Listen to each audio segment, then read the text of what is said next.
افغانستان هنوز زیر نفوذ غیر مستقیم بریتانیا است. بریتانیا سیاست خارجی افغانستان رو کنترل میکنه. یک شاه جوان 27 ساله قدم جلو میذاره، امان الله خان. اون یک کار دیوانه‌وار میکنه. به بریتانیا اعلام جنگ میده. جنگ سوم افغان انگلیس شروع میشه. جنگ کوتاه بود، اما امان الله برنده شد. نه به خاطر قدرت نظامی، بلکه به خاطر زمانبندی هوشمندانه. بریتانیا تازه از جنگ جهانی خسته شده بود. مجبور شد استقلال کامل افغانستان رو بپذیره.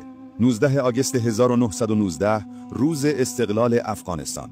امان الله پادشاهی کرد که بعد از 100 سال این روز رو جشن میگیرن. اما امان الله فقط همین نبود. میخواست افغانستان رو مدرن کنه. مدرسه برای دختران باز کرد. زنان رو از چادر اجباری آزاد کرد. دادگاه‌های دادگستری ساخت. راه آهن راه انداخت. به اروپا سفر کرد. در ترکیه از کمال آتاتورک الهام گرفت. برگشت با رویاهای بزرگ، اما خیلی سریع میرفت. مردم آماده نبودند. مذهبی‌ها مخالفت کردند. قبایل شورش کردند. سال 1929 مجبور شد کشور رو ترک کنه. تبعید، ایتالیا، بعد سوئیس. 31 سال توی تبعید آرزوی برگشت رو داشت. هرگز برنگشت.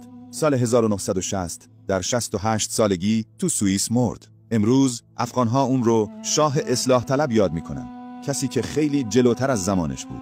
بعضی وقتا پشت یک مرد بزرگ یک زن بزرگتر هست. امان الله خان اصلاح طلب بود، اما ثریا ترزی ملکش انقلابی بود. ثریا سال 1899 در سوریه به دنیا آمد. پدرش محمود بیگ ترزی یک روشنفکر بود. از بچگی یاد گرفت که زن و مرد برابرن. سال 1913 با امان الله ازدواج کرد. وقتی امان الله پادشاه شد، ثریا ملکه شد، اما نه یک ملکه معمولی. اون اولین ملکه‌ای بود که بی حجاب تو مجالس عمومی ظاهر شد. انقلاب بود.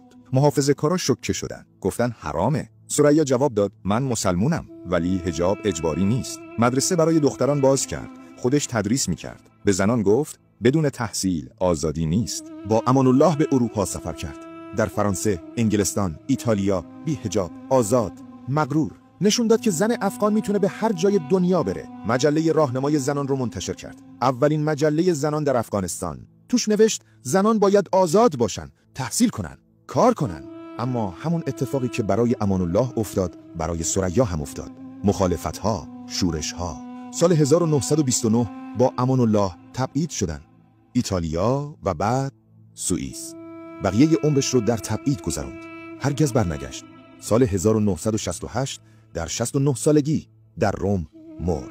امروز زنان افغان اون رو یاد میکنن. اولین زنی که جرأت کرد آزاد باشه. بعضی پادشاه‌ها با جنگ مشهور میشن. محمد ظاهر شاه با صلح مشهور شد.